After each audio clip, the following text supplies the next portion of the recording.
This is a special research facility where all the children held inside possess extraordinary superhuman abilities, but no one expects that this place hides a shocking secret.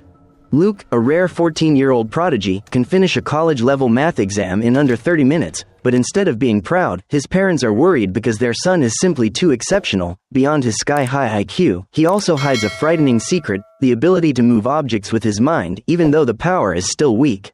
His parents fear that once Luke leaves for college, someone might discover his ability and put him in grave danger.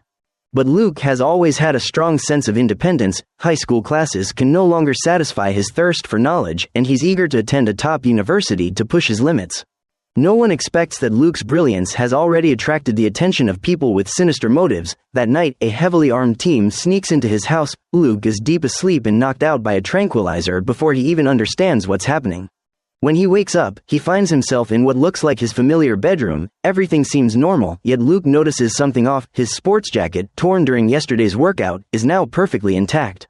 Suspicious, Luke approaches the window and discovers it has been completely sealed shut. He rushes out of the room and finds himself facing an unfamiliar hallway. That's when he realizes this bedroom was a fabrication.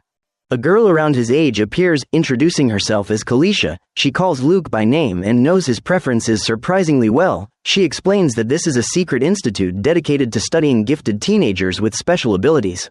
Whenever a new kid arrives, the others receive a briefing. Except for information about Luke's specific ability, Kalisha reveals she can sense people's thoughts, though her power is still weak.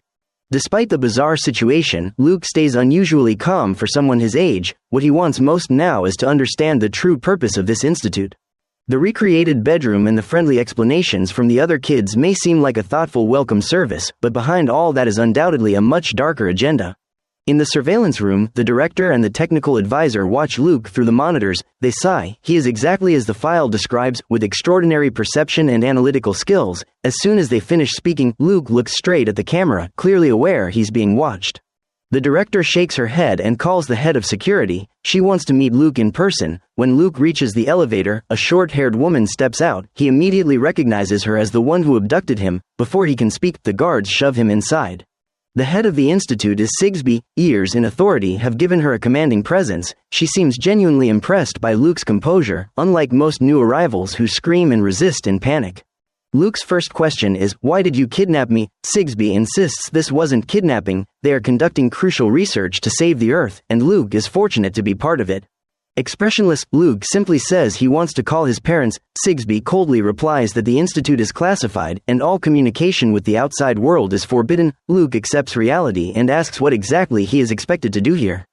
Sigsbee doesn't answer. Instead, she reminds him of the institute's iron rule. He must obey all staff orders without question, including undergoing repeated injections for experimentation.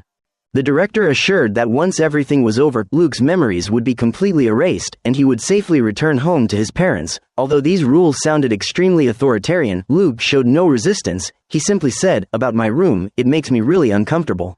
Meanwhile, the female agent who participated in Luke's abduction is granted 48 hours of leave. In the elevator, she runs into Security Director Stackhouse, who reminds her not to forget gathering intel on their next target, a child far more dangerous than expected. She agrees quickly, but hesitation flashes in her eyes. Driving away from the institute, she passes several strict security checkpoints where armed guards inspect every vehicle. To the outside world, the facility is said to be a high-level infectious disease research center, with no unauthorized access allowed. Back in town, she immediately visits her journalist girlfriend. Torn and anxious, she wonders whether she should expose the institute's illegal activities, knowing full well that every child they abducted was taken without any official authorization, and that what those children suffered inside was worse than hell. After much hesitation, she finally decides to confess everything, hoping her girlfriend could expose the truth using her platform as a journalist, but unexpectedly, her girlfriend pulls a gun on her. "You were right, she can't be trusted." It turns out the journalist is actually a spy placed by the security director. Anyone who tries to reveal the institute's existence must be silenced forever. Luke, at this point, has no idea how cruel the institute truly is. A staff member explains that the card he received is a reward for cooperation and can be used to redeem snacks from the vending machines. Luke is taken into a room filled with advanced equipment. A technician bluntly states they need to implant a microchip into his body. Luke immediately refuses. He's not a prisoner. His refusal earns him a cold, powerful punch. At that moment, Luke truly understands what the iron rule means. He is forced into a chair as they implant a glowing device into his earlobe, clearly a tracking device. By dinner time, Kalisha knocks on Luke's door and invites him to meet the other kids. On the way to the cafeteria, she explains her ability further. She can only pick up the strongest, most immediate thoughts in someone's mind. Even so, Luke finds it hard to believe. Two other kids are already in the cafeteria. Kalisha introduces the Asian boy with glasses, George, who is rather arrogant. As soon as everyone sits down, George eagerly shows off his power. With a glance, he knocks over a water cup and even freezes the droplets in midair. Under the staff's shouting, the suspended water quickly melts. George admits that this is the limit of his power, far inferior to the mutants in X-Men. As they chat, a boy named Nicky walks in. Everyone notices his pinky is bandaged. Nicky claims he fell, but anyone observant can tell it's the price he paid for refusing to cooperate with the experiments. Kalisha explains that Nicky is the notorious troublemaker of the Institute. Everyone is used to his rebellious behavior, but Luke quickly senses that Nicky is far more complicated. Everyone here is exceptionally gifted. George even quietly warns Luke that getting too close to Nicky might bring him serious trouble. That night, Luke can't sleep and goes out for a walk, where he runs into Nicky, who is also awake. They use a chess game to test one another, but Luke checkmates Nicky in just 6 moves. Surprised, Nicky remarks with a hint of meaning, "There are no fairy tales, no saviors in this world. If you want to escape, you have to rely on yourself." Luke silently nods, accepting Nicky's unspoken invitation to join forces. Unfortunately, before Luke and Nicky could even discuss their escape plan, they were forced to attend a farewell ceremony the next day. It turns out the area Luke is staying in is merely the front section of the Institute, where preliminary tests and basic training take place. Once they meet the requirements, they are transferred to the mysterious back section, supposedly one step closer to going home. Today is Iris's graduation day from the front section, but instead of joy, her face is filled with fear and anxiety. Once the small celebration ends, staff members escort her out of the cafeteria. Watching Iris's silhouette disappear at the end of the hallway, Nicky quietly murmurs a harsh truth: "We're never going to see her again." Before Luke can ask anything, he is taken to the underground laboratory, where his personal tests and training will officially begin. Dr. Hendricks, the Institute's technical advisor, has been waiting. Luke reluctantly sits on the cold metal chair and repeatedly asks, "You're not that creepy mad doctor from the stories, right?" Hendricks ignores the question and orders his assistant to restrain Luke. A syringe filled with green liquid is injected into Luke, making his head spin as the world around him begins to distort. Hendricks watches the brainwave monitor closely and instructs Luke to focus on moving the metal box in front of him. When it doesn't budge, his assistant injects another dose. Luke's mental power surges, and the iron box slowly rises into the air under his gaze. Just seconds later, it crashes back onto the table. Luke feels utterly drained. The staff assure him that every student reacts this way during their first experiment, but Nicky has secretly warned him that this is only the beginning. George is about to face the final evaluation in the front section, a device known as the Dream Box, said to dig out the deepest fears buried in one's subconscious. Luke and Nicky discuss how to avoid the test, but staff members immediately rush over and shut them down, as if they can hear any conversation happening inside the facility. Luke and Nicky use basketball as an excuse to get outside, one of the few blind spots in the surveillance system. They pretend to practice, but in reality, they secretly discuss their escape plan. Nicky believes the biggest obstacle is the Institute's overwhelming surveillance. After thinking it over, Luke proposes a bold idea: bribing an internal staff member. As a prodigy, he knows every person has a weakness that can be exploited, but the plan is extremely risky, and time is against them. In the front section, each child stays an average of only 15 days. Luke realizes they need someone with strong psychic abilities, someone who can read a staff member's thoughts and trigger betrayal. Unfortunately, Kalisha's current power is far from enough. Back at the cafeteria, Luke sees George using his mind to control the vending machine, grabbing snacks for free. George boasts that after going through the dream box, his abilities have grown, though he isn't sure whether that's a blessing or a curse. Soon, the pool table is piled with snacks. While chatting, someone casually mentions that the Institute will receive a new member soon, something no one pays attention to at first. That night, Luke is awakened by soft sobbing. He spots a thin, trembling figure in the hallway, Avery, the newest arrival. Kalisha instinctively tries to read Avery's mind and is shocked. The child's psychic strength is overwhelming. If Kalisha is like a college-level basketball player, then Avery is Michael Jordan possessed. Luke and Nicky exchange a knowing smile. It seems the ace they need for their escape has finally arrived. "I just want to tell everyone the truth," an old homeless woman wanders around warning people that a plane is about to crash. When her prophecy becomes reality, she dies under mysterious circumstances. Her final warning before death: the institute is located at the end of Highway 10. This facility holds a group of gifted teenagers with extraordinary abilities. On the surface, they appear to cooperate with the research, but in the shadows, they are secretly plotting a daring escape. At the end of the previous episode, the Institute welcomed a new member with exceptionally strong psychic powers, Avery. Kalisha was stunned, saying the child's ability was dozens of times stronger than hers. Avery's arrival undoubtedly boosts the escape team's chances of success. What reassures Luke even more is Avery's high emotional intelligence. The next day, Avery openly declares, "I hate it here, just like the rest of you." Everyone is curious about his ability. After a few minutes of conversation, they're stunned to discover Avery can speak out their inner thoughts, even digging into memories from years ago. However, there's something Avery doesn't realize: everything he says or does is monitored. Even the seemingly harmless janitor in the cafeteria is actually one of the director's planted informants.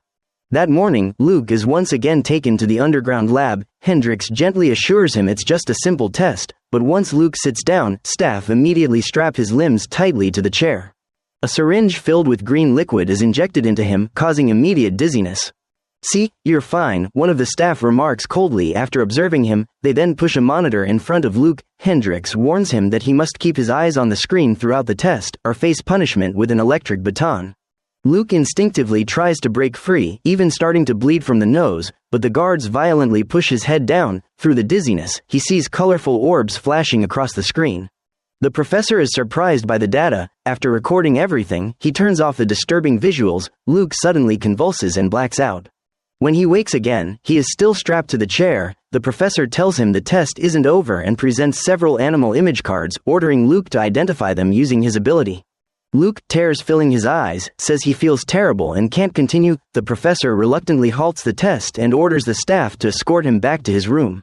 But once the door closes, Luke's distressed expression fades instantly. It was all an act to prolong his stay in the front section. He still remembers Iris's pained expression when she was forced to graduate. Luke vows he must escape before the same fate reaches him. Meanwhile, Director Sigsbee's suspicions grow stronger. She previously noticed a secret conversation between Hendrix and Security Director Stackhouse, so she retrieves the surveillance recording to investigate. But Stackhouse has planned ahead. After pressing a device, the security cameras lose all audio recording capabilities. Sigsbee can see the images but has no way of knowing what was said. The deliberate concealment convinces her that Stackhouse is hiding something serious. She immediately contacts the Institute's higher-up to report this security risk, but he trusts Stackhouse far more than she expected. He even snaps at her, telling her to stop poking around, then hangs up, leaving her alone with her anxiety. With Sigsbee distracted, the escape team finally has some breathing room. Luke and Avery carefully observe the staff, searching for weaknesses. By simply walking past someone, Avery can sense their thoughts. Some harbor hatred toward the children, others treat them as if they're invisible. As Luke walked past a vending machine, he tried to buy his favorite snack but subconsciously picked Avery's favorite instead. This made him realize Avery could not only read memories, but also subtly influence people's thoughts. As the two chatted while walking, they passed the janitor. Avery sensed she was one of the director's informants, yet she secretly despised the Institute and held many hidden secrets.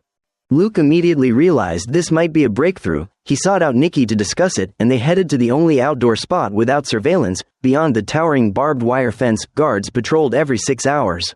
Avery then revealed another ability: he could borrow the sight of the guard dogs. The images confirmed that the Institute had lied. They claimed graduates were sent to a comfortable back section, but through the dogs' eyes, that area looked nothing like a livable place. While everyone was still shocked, Kalisha ran over in a panic, announcing she had passed the final test and would be sent to the back section soon. The next day, the director and staff held a graduation ceremony for Kalisha. The atmosphere was suffocating. None of the children looked happy. They all knew that being sent away meant disappearing forever. Luke noticed the janitor standing in a corner, looking distressed. He approached her for help, but she sorrowfully said she couldn't do anything. Returning to his seat, Luke reminded the group that they must find out where the graduates were actually taken. The director subtly signaled. Staff immediately dragged Kalisha away. Nikki tried to stop them but was stunned by an electric baton. Kalisha was taken by force. Unexpectedly, Avery activated his powers and linked his consciousness to Kalisha's. Through her eyes, he saw her being escorted into an underground tunnel, surrounded by stained concrete walls and flickering dim lights. But the connection suddenly broke, likely because Kalisha moved out of range. The group didn't know that the director had witnessed everything through the surveillance cameras. Meanwhile, a stranger arrived in the small town near the institute. His name was Tim, originally a police officer from another city, but after injuring a young man while drunk, he was reassigned to this remote town. He was placed on night patrol duty at the local police station. On his first day, he encountered an eccentric homeless woman who muttered nonsense about strange happenings in town. The townspeople saw her as a harmless lunatic, but Tim was the only one willing to stay and listen.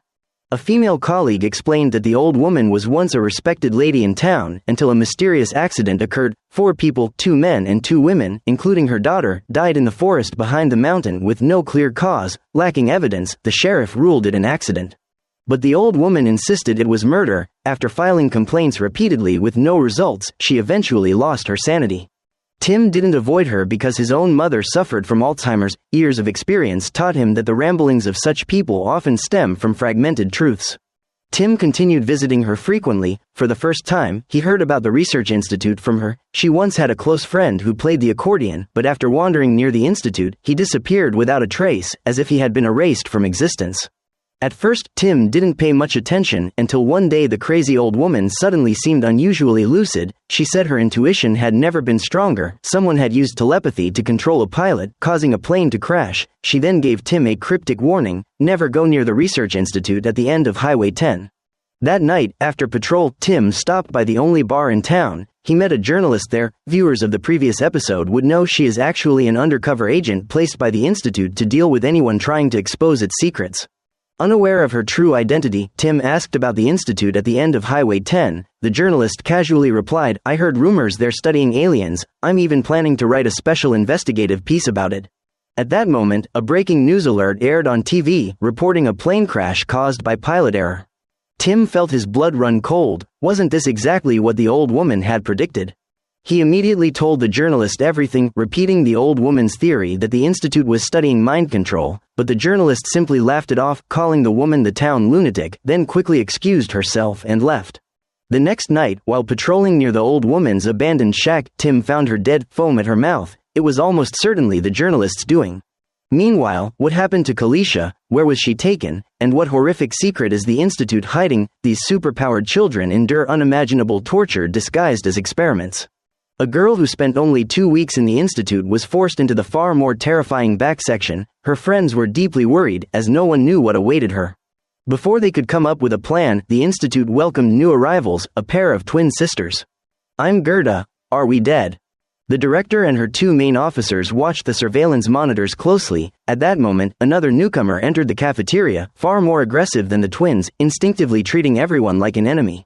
Nikki, George, and the other veterans disliked his attitude. With a few simple moves, they knocked him flat. The big guy immediately turned meek, but soon clutched his stomach in pain, so they helped him outside. Luke seemed to understand him well and advised him not to treat this place like a school. Just then, the security director arrived, saying the director wanted to see the newcomer. Luke stepped forward to reassure him, "Go on, it's not life-threatening, just think of it like a tough game." After they left, Avery rushed over, excited. "How did you know what he was thinking? Can you read minds?" Luke quickly signaled him to be quiet. He didn't want the institute to know he possessed 2 abilities. Until now, he had only shown telekinesis to stay longer in the front section, improving his chances of escaping. Nikki and Avery understood and promised to keep his secret. But none of them expected that the technical advisor and the security director were secretly working together. After the director left for the day, they smuggled Luke into a hidden lab. In front of him stood the legendary dream box. Terrified, Luke couldn't resist as they strapped him into the chair. A syringe was injected, and his eyelids grew heavy. Moments later, he experienced the dream box's terrifying power. Wherever his gaze landed, horrifying images appeared, accompanied by eerie sounds meant to drag out the deepest fears in his mind. When you look at it, it looks back at you. Luke barely manages to endure the test until the end, his entire body drained of energy. At that moment, Avery suddenly rushed into the room, saying he could finally sense Kalisha. Previously, he had tried to connect with her but failed due to the long distance. After undergoing several tests and experiments, he discovered his psychic sensitivity had significantly increased. Avery then grabbed Luke's hand, and with a burst of psychic energy, the two successfully connected with Kalisha's mental world. Thankfully, she wasn't dead, she was trapped in a dark room. Realizing Luke had come for her, Kalisha was overjoyed and quickly described life in the back section. It wasn't as terrifying as rumored. No more tests, and snacks and drinks were freely available. However, every night they were forced to watch a strange immersive movie.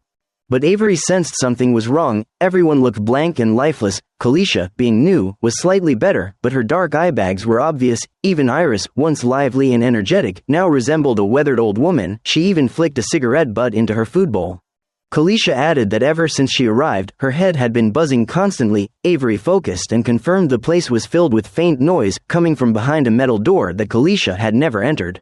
Just as they were about to push the door open in the vision, the psychic connection abruptly cut off. Meanwhile, the director reviewed last night's surveillance footage and discovered that the technical advisor had secretly conducted experiments on Luke, her face twisted with fury. On the other side, the students wondered why Luke had been sent into the dream box a full week early. Was the institute preparing him for graduation? George admired him even more, especially after learning Kalisha was still alive. To him, entering the back section meant being one step closer to going home. The big newcomer had already bonded with the twins. Through telepathy, Avery sensed he viewed them as replacement pets for his lost dog. While everyone was trying not to laugh, Director Sigsbee appeared and demanded a private conversation with Luke. Once the others left, Sigsbee got straight to the point. What did the advisor do to you last night? Luke was stunned. You mean, you didn't know I went through the dream box?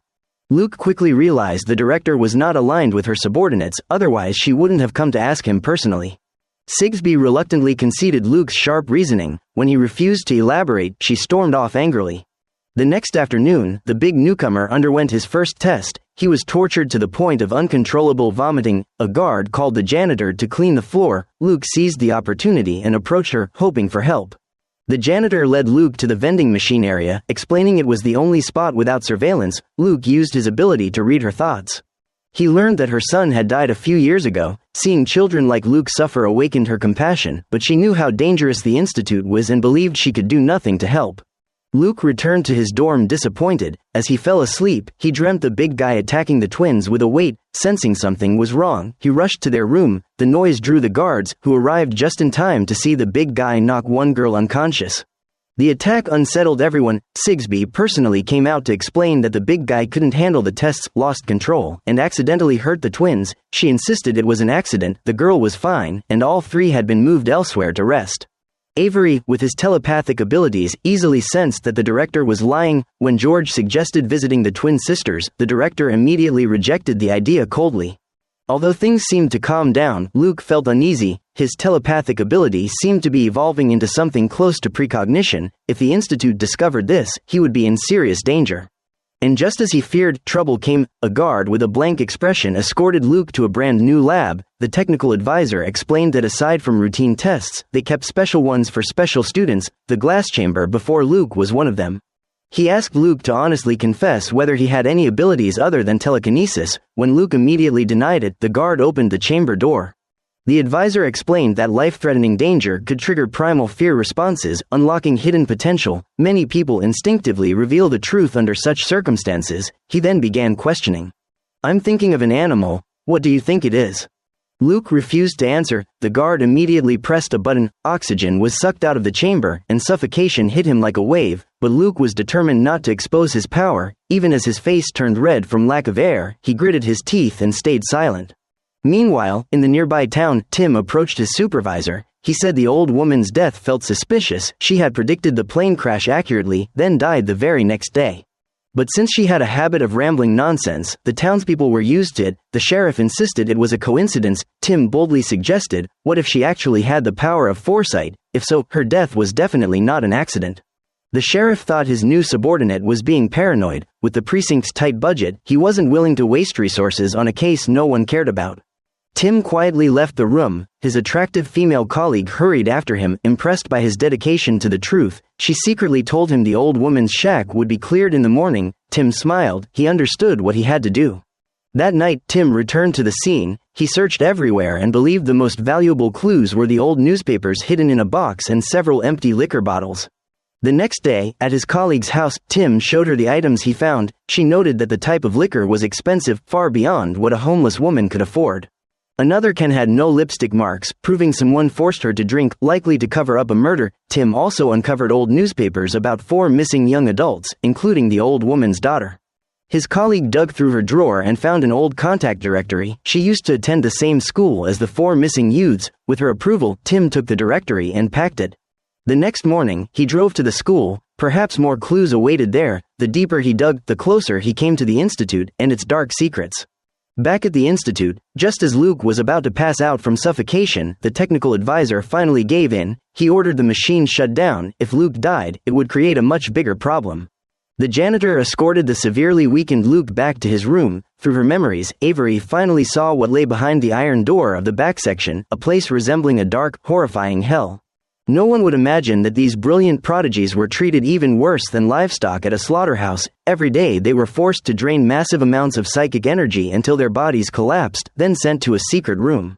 There, they contributed the last of their value, and what awaited them next was the blazing heat of the cremation chamber. Through the janitor's memories, Avery finally understood the horrifying truth. Luke felt a chill down his spine. He refused to become the black smoke rising from the institute's chimney. At the same time, both he and Avery wondered what the institute was truly using these gifted individuals for. Director Sigsbee noticed Luke's abnormal behavior and suspected he possessed 2 abilities, telekinesis and sensing. Of course, Luke wasn't foolish enough to admit it. He changed the subject. If I did have 2 abilities, would that let me go home sooner?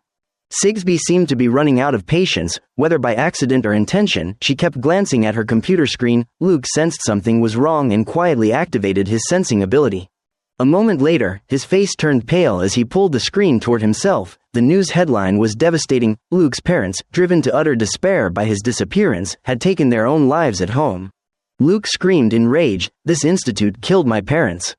Guards immediately restrained him. Sigsbee had now confirmed Luke's hidden psychic ability. She was about to reprimand him when the security director burst in. "We may have a problem." Officer Tim had returned to the institute's perimeter. He used tourism as an excuse to question the guards, who repeated the usual lie, infectious disease research facility. They then forcibly drove him away for trespassing on private property. One glance told Sigsbee that Tim was not a simple visitor. She immediately ordered, "Send someone to deal with him." Stackhouse didn't refuse, but suggested identifying Tim first. If he were FBI or a journalist, killing him would cause even bigger problems. At this moment, Luke was broken, his will to escape shattered. Even if he ran from the institute, his parents were gone. Where else could he go? His friends tried comforting him, saying that anywhere was better than this place. Nicky, an orphan himself, continued preparing for their escape plan. He discovered that the motion cameras in the hallways relied on heat sensing and would malfunction if the temperature spiked. Just then, an announcement echoed through the halls. Nicky's graduation celebration would be held soon. He was next for transfer to the back section. Everyone fell silent. The staff tried their best to act cheerful, but no one was fooled. This was a death sentence with balloons and cake. Avery gently urged Luke to stay strong and not waste everyone's efforts. No sooner had he finished than Nicky suddenly snapped, causing chaos in the hall. While dodging security, he used an electric baton to short out the electronic door lock. Everyone understood Nicky's real intention. He was sacrificing himself to give them a chance to escape. Deeply moved, Luke immediately agreed to help Avery lead everyone out of this living hell. Luke signaled the janitor. They met by the vending machine. He directly told her he wanted to escape and needed her help. At first, she firmly refused. Luke then mentioned her deceased son. "If he were trapped here, would you really stand by and do nothing?"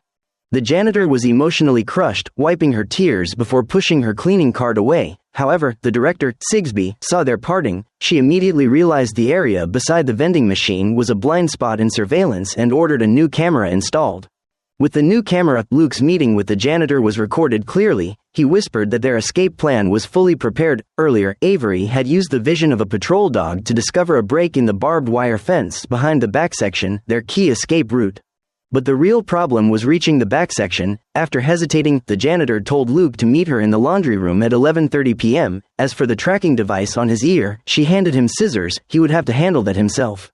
Sigsbee couldn't hear their conversation but sensed something was off. She summoned the janitor to her office and asked bluntly, "Do you have anything you want to tell me?"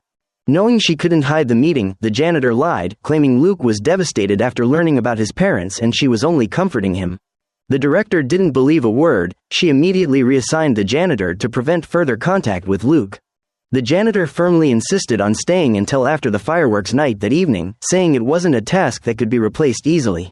Meanwhile, Luke prepared for the escape. Avery and George created noise in the rec room to divert attention. Luke used the distraction to slip through the broken electronic door, reach the electrical room, and destroy the air conditioning control wiring. As time passed, the temperature rose and the heat-sensing cameras began to malfunction. When it was time to act, Luke handed the scissors to Avery to cut off the tracker, but Avery hesitated and couldn't bring himself to do it. Luke sighed, stepped in front of the mirror, and gritted his teeth as he sliced through his own earlobe to remove the tracker. He hid it under his pillow, and Avery wrapped the wound with tape. Luke took a deep breath and quietly left the room. The overheated cameras were now useless. Thanks to Avery's powerful sensing, Luke moved through the halls as if no one could see him. In the basement, Luke nearly bumped into Sigsbee. Fortunately, she was engrossed in conversation with the technical advisor, giving Luke the chance to slip into the laundry room unnoticed. Meanwhile, fireworks night had begun. All gifted children in the back section were led into a screening room. Among them were the vacant-eyed Kalisha and the newly transferred Nikki. The director solemnly announced that the images in the film were based on real events. Their final mission was to use their powers to complete certain assigned tasks, their ultimate purpose in the Institute. Nikki initially assumed it was brainwashing, but once the psychic sensor was attached to his temples, his head felt unbearably heavy.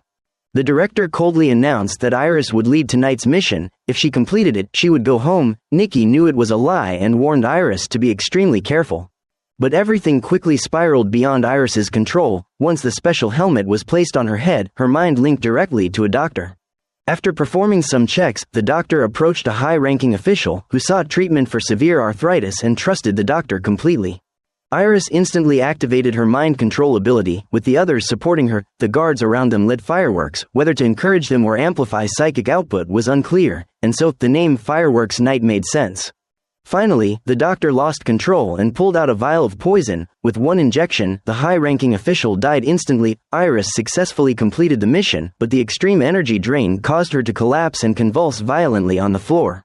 The staff, already used to this, immediately carried her into the secret chamber behind the iron door. Publicly, they claimed it was for rest and recovery, and that she would return home afterward. After arranging Iris, the janitor hurried to the laundry room where Luke had been waiting. She told him to climb into the cleaning cart and covered him with clean white towels.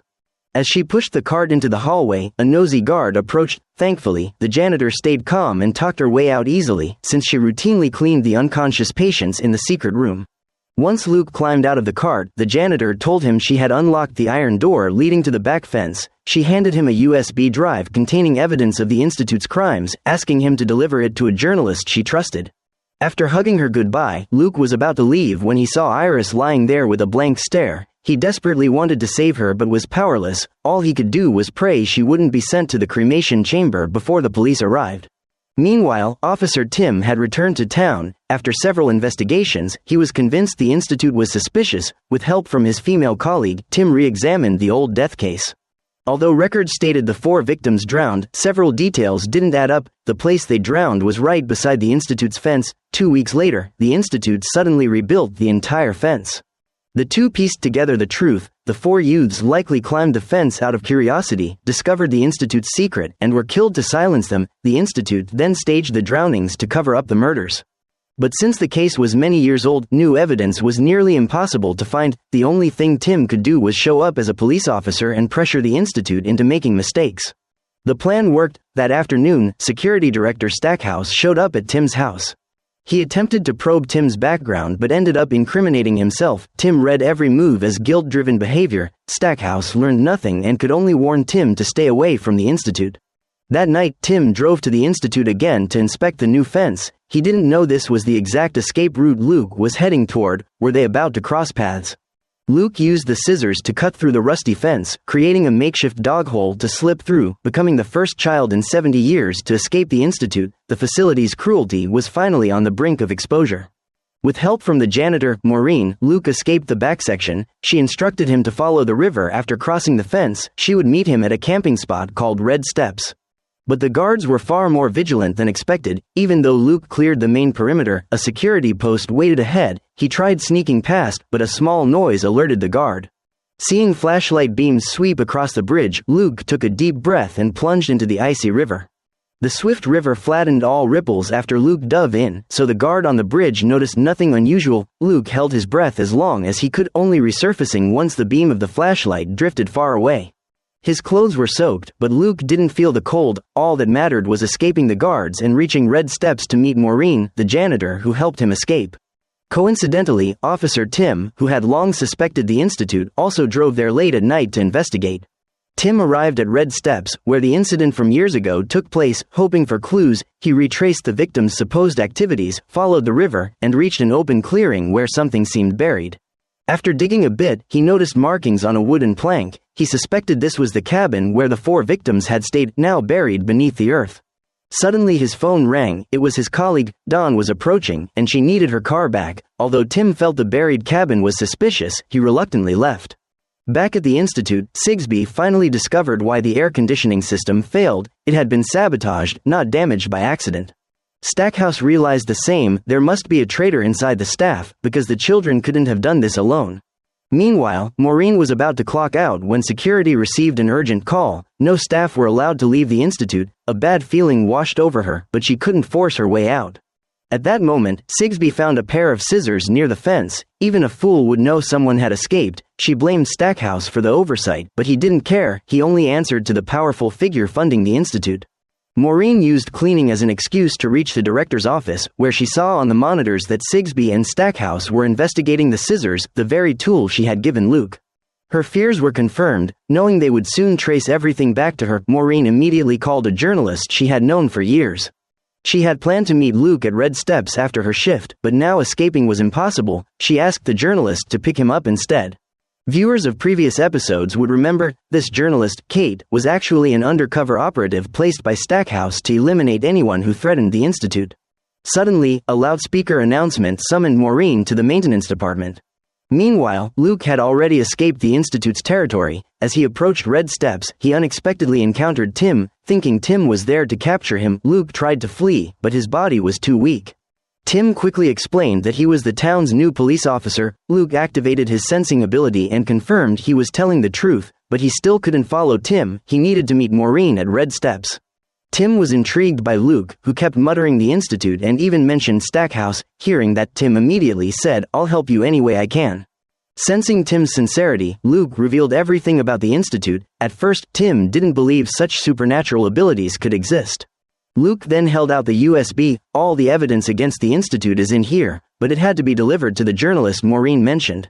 Meanwhile, Sigsbee was searching for Maureen everywhere, but when she opened her office door, she found that Maureen had taken her own life. On the floor were the words, "I'll wait for you in hell." The head of security rushed in to report that journalist Kate had received a call from Maureen, telling her to go to Red Steps to pick up an escaped child, though Maureen didn't reveal who it was. Stackhouse dismissed it as nonsense, since he had confirmed every child in both wings was still inside the institute.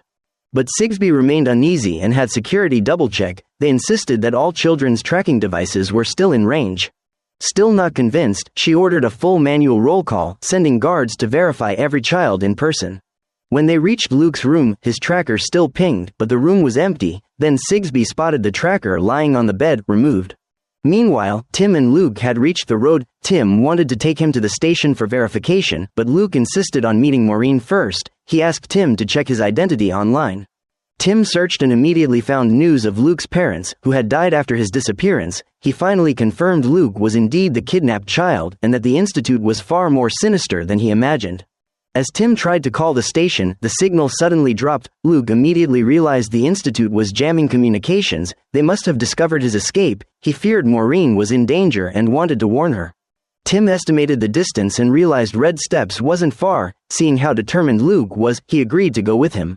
At the institute, Sigsbee summoned guards to dispose of Maureen's body. A funeral was unnecessary, the incinerator would suffice. Stackhouse and Sigsbee exchanged uneasy glances, unsure whether to notify their powerful backer. This was the first escape in the institute's 70-year history. Punishment would be severe. Eventually, they settled on a plan: capture Luke before their boss found out. Stackhouse was confident he already had a flawless capture strategy. Luke and Tim arrived at Red Steps, but Maureen wasn't there. Instead, they found journalist Kate. Tim recognized her from the bar and was puzzled why she had come.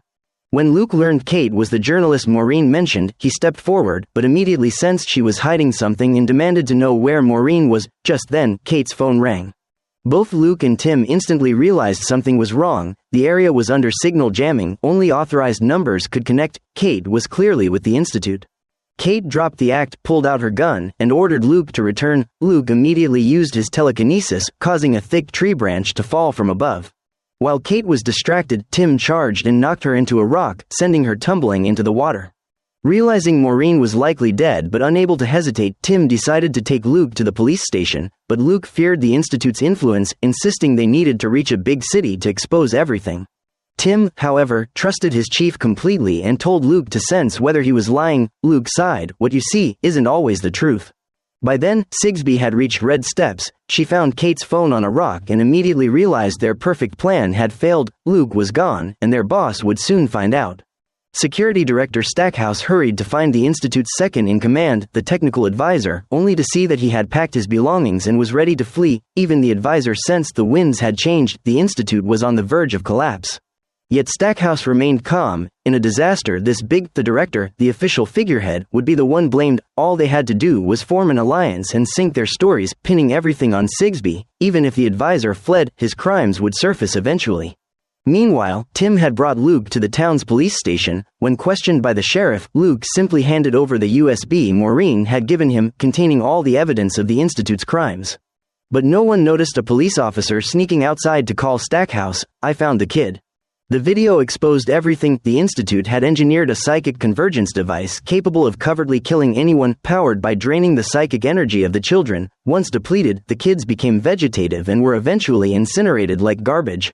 It was the evidence Maureen sacrificed her life for, now playing on the police station computer, exposing the Institute's horrors. The sheriff was stunned speechless. Luke anxiously urged action. Children were dying every day. He begged the sheriff to send officers to shut the place down immediately. But the sheriff hesitated. Taking on the Institute's elite security force would require a fully armed tactical team. The small town police force didn't stand a chance. He knew a state-level agent who could help, but communication in the town had been down since morning, so he decided to drive there himself to ask for backup. The sheriff instructed Officer Reynolds to stay and guard the station, planning to take Tim and Luke with him, but suddenly, Reynolds pulled out his gun and shot him. Watching his superior of 20 years collapse in a pool of blood, Reynolds looked shaken, but he had been bought off by the Institute. He had no choice now but to cover their crimes. Reynolds cuffed Tim and Luke to chairs, then called Stackhouse. He was ordered to guard the scene and prevent anyone from entering or leaving. Reinforcements would arrive in 30 minutes. The one leading the reinforcement team was surprisingly Director Sigsbee herself, dressed in a federal investigator's uniform. Any matter too complicated for simple murder required her personal involvement. Still cuffed, Tim refused to give up. While Reynolds was dealing with the sheriff's body, Tim signaled Luke to use his telekinesis to pull a paperclip from the desk.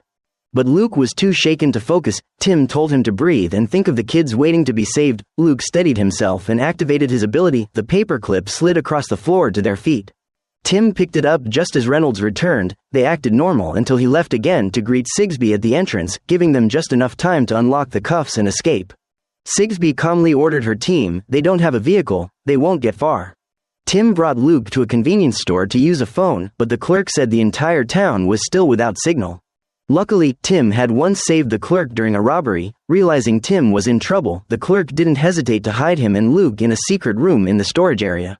When Sigsbee questioned him, he lied and said he saw Tim driving toward the city. The guards searched the warehouse but failed to find where Tim and Luke were hiding. Once Sigsbee left, the store clerk even handed Tim a hunting rifle to thank him for saving his life years ago. Tim sincerely thanked him, never expecting such a big repayment for a small act of kindness. But just as they ran out of the gas station, Luke suddenly felt dizzy. At that moment in the Institute's lab, the technical advisor was conducting his most brutal experiment, activating Avery's powers inside a sealed glass chamber. As Avery reached his breaking point, he released a massive psychic shockwave so strong it shattered the chamber. The shockwave spread outward, strong enough for Luke, several kilometers away, to feel it. The advisor excitedly recorded the data, claiming Avery's psychic output alone exceeded the combined power of all the kids in the back sector. Avery's existence shattered everything they thought they knew. He might even be the foundation for a future psychic weapon. That night, Avery was taken to the underground floor of the rear sector. Kalisha, once cheerful and full of life, now looked like a hollow corpse. Nikki, being newer, still showed a bit of clarity. Not wanting to lose another friend, Avery used his powers to ignite the last traces of awareness left in Kalisha. He urged them to hold on. Luke's escape had already thrown the staff into chaos. Avery believed there was still a way out, and that he still had one final trump card left to play. Meanwhile, as Sigsbee was preparing to drive to the city, she suddenly realized something was off. People who are scared tend to hide, not run far. She ordered subordinates to check whether Tim had any close acquaintances in town. She then split the team, one convoy toward the city, while she stayed behind to search the town herself.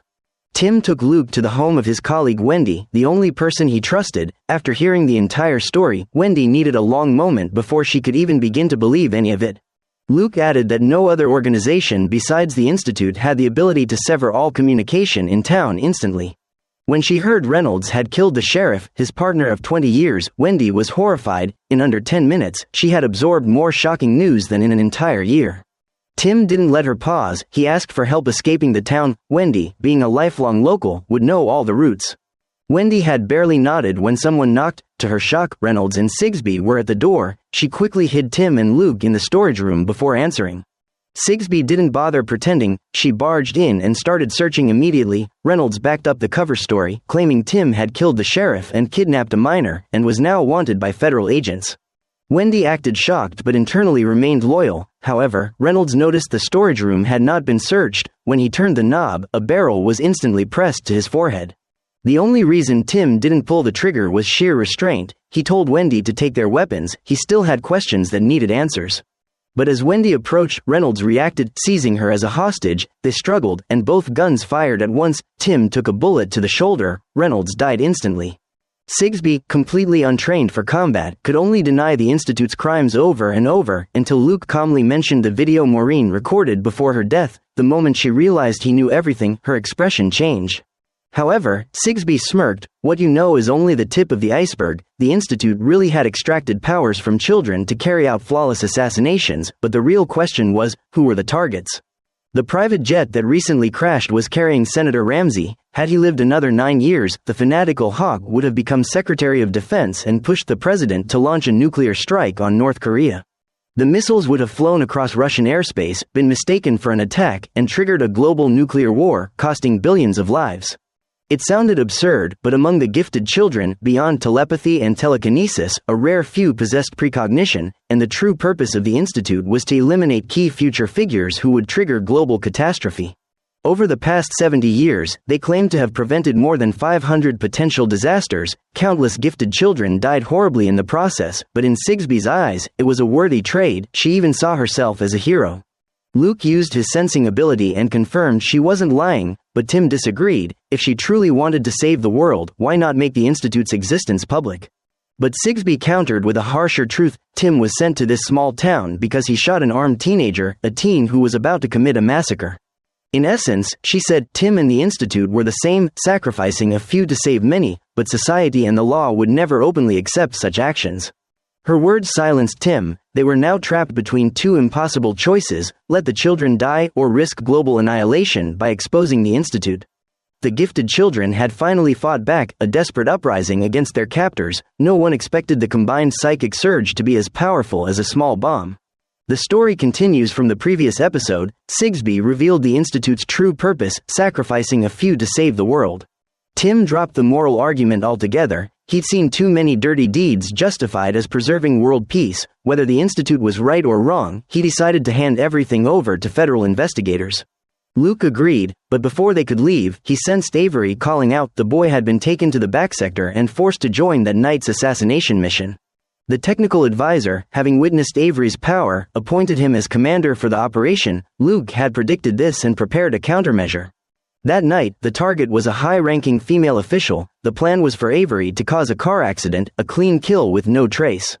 But Avery was far stronger than they expected. Even with the amplifier device, he stayed conscious. Taking advantage of this, he awakened his half-conscious friends, and even connected with gifted kids imprisoned elsewhere. Hello, where are you? With that network of psychic connections, the entire mission slipped out of the Institute's control. The assassination target passed through unharmed. One of the guards tried to punish Avery, but his body suddenly stopped obeying him. His own hand shoved the stun baton into his mouth. At the same time, the gifted children lying unconscious in the secret room of the back sector slowly woke up. Confronted with the guards who had abused them for so long, they activated their powers without hesitation. The security chief watched the scene through the surveillance feed and immediately pulled the alarm. He never expected these normally docile kids to become this ferocious. Avery knew this was only the first step. Escaping the Institute was the real challenge. Earlier, he and Luke had mapped out the escape route through the steel door into the secret room where they reunited with the drained children. This once again exposed the Institute's lies. They had claimed the kids would recover and go home after missions, a complete fabrication. Using a guard's access card, they opened one security door after another, but the security chief quickly caught on and ordered a full power shutdown, preventing any further doors from opening. Avery tried to force the doors open with his powers, but the steel was far stronger than expected. Panic spread. Being trapped in a sealed tunnel with no ventilation was a death sentence. Avery tried calling out to Luke, but the distance was too great. The psychic link kept breaking. The security chief's thoughts were even more vicious than expected. He knew these children were a ticking time bomb and needed to be suppressed. One guard suggested mixing bleach and toilet cleaner, which would create a cloud of toxic gas, deadly in a sealed tunnel. Stackhouse immediately approved the plan. Meanwhile, Luke sensed the danger his friends were in. Their original plan was to reach the Federal Investigation Office, but now that had to change. Tim and Wendy still believed going to the federal authorities was the safer route. With just a handful of people, storming the Institute was suicide. Sigsbee continued persuading, gently warning Tim to take a good look at the green, peaceful world around him, because soon, it might all turn to ash. Tim gritted his teeth in fury, telling her she should worry about her own child instead of obsessing over saving the world. Sigsbee tried to argue again, but Tim shoved her out the door. To him, she was completely delusional at this point. After some thought, Luke remained determined to return to the Institute. His friends could die at any moment. Waiting for federal backup would be too late. Wendy stayed rational. They were no match for the Institute. Luke didn't want to argue further and prepared to go alone, but Tim, moved by his determination, decided to go with him. After discussing, they came up with a temporary plan. Use Sigsbee's phone to call Stackhouse. Luke intended to trade Sigsbee for the children's freedom, but Stackhouse made an unexpected demand. Apparently, among all the children, Luke was the only one capable of developing precognition, a once-in-decades prodigy. Stackhouse demanded Luke return and trade himself for the others' freedom. Luke never imagined he was even more valuable than Avery. He immediately agreed. Wendy was sure it was a trap, but Luke already had a counterplan. Meanwhile, Stackhouse never intended to honor the deal. He ordered his men to continue preparing the toxic gas and to release it once he gave the signal. Knowing things were spiraling, the old fox called the man behind the Institute. Trapped inside the tunnel, Avery sensed something terrible was coming, but he firmly believed Luke would return to save them. Meanwhile, Luke and the others were getting closer to the Institute. Tim held the hand of his beautiful colleague. Both knew how dangerous this mission was, but as officers, they felt responsible for saving those kids. Their car soon arrived at the meeting spot. The Institute's leaders were already waiting, and even the shadowy mastermind behind everything was watching through surveillance cameras. Tim asked, "Where are the kids you promised?" Stackhouse said he needed to see Luke first. Tim almost laughed. "With this many guns pointed at me, what could I possibly do?" Stackhouse dropped the act and raised his radio. A squad of armed men emerged from the bushes, surrounding the police car. Tim was captured instantly, but surprisingly, Luke was nowhere inside the vehicle. Luke had already circled behind the mountain and re-entered the Institute through the doghole. Once released, Sigsbee immediately berated Stackhouse. If Luke and Avery reunited and rallied the other gifted children, the energy spike would be catastrophic, far beyond anything they could control. Luke slipped into the back sector. Seeing the empty beds, he knew the others had escaped the secret room. He unlocked door after door, but the electronic ones stopped him. Now close enough, Luke contacted Avery telepathically and told him to gather everyone's power to blast through the barrier. Avery followed instantly. Gifted children across the Institute felt his call and joined forces. "We can do anything." The steel door swung open under an invisible force. Luke rushed into the tunnel and reunited with Avery and the others, but one more door blocked their path. Avery prepared to do it again. No structure, no matter how fortified, could withstand their combined strength. Sensing danger, Stackhouse ordered the toxic gas to be released. Just then, Luke and the others broke through the door and saw the gas spraying in. Luke shouted for everyone to run. But the gifted kids were mentally exhausted, some barely conscious. Only Avery kept them steady. He insisted Luke take the others and escape first. With help from friends, Luke dashed out of the tunnel. The Institute was already shaking violently from the massive energy bursts. They reached the cafeteria and grabbed a terrified George. Only when they reached the backyard did everyone finally breathe again. Elsewhere, Stackhouse tried to escape but was too late. The collapsing floor swallowed him whole, a fitting end for a cruel man. Sigsbee stared at the falling ceiling, terrified, but Luke felt it still wasn't enough. This cursed place should have been destroyed long ago. He reached out to all gifted children nearby. Together, they unleashed their powers, lifting the entire institute off the ground. When it fell, it would shatter into dust. Amid the chaos, Tim managed to seize a gun and turn the tables. The mastermind watched everything through a monitor, calmly calling the cleanup team. Clearly, this wasn't his first time handling such disasters. After hanging up, he stepped outside and happily played with his grandchildren. Luke and the others exchanged looks. They were free, but a new mission had begun. Tim and Wendy rushed over, and together, they knew the fight against this dark organization was far from over. Unexpectedly, Sigsbee was still alive, clutching a USB drive, likely containing years of incriminating evidence. Maybe she intended to turn over a new leaf, or maybe it was her trump card to protect herself from the man behind everything. And that concludes the entire story of the Institute, adapted from Stephen King's novel of the same name. To be honest, the adaptation feels a bit underwhelming. Many key highlights from the book were toned down or removed. Still, if you're interested, the original novel is absolutely worth reading. Thanks for watching, and see you in the next recap. He'll shock you. Being my friends.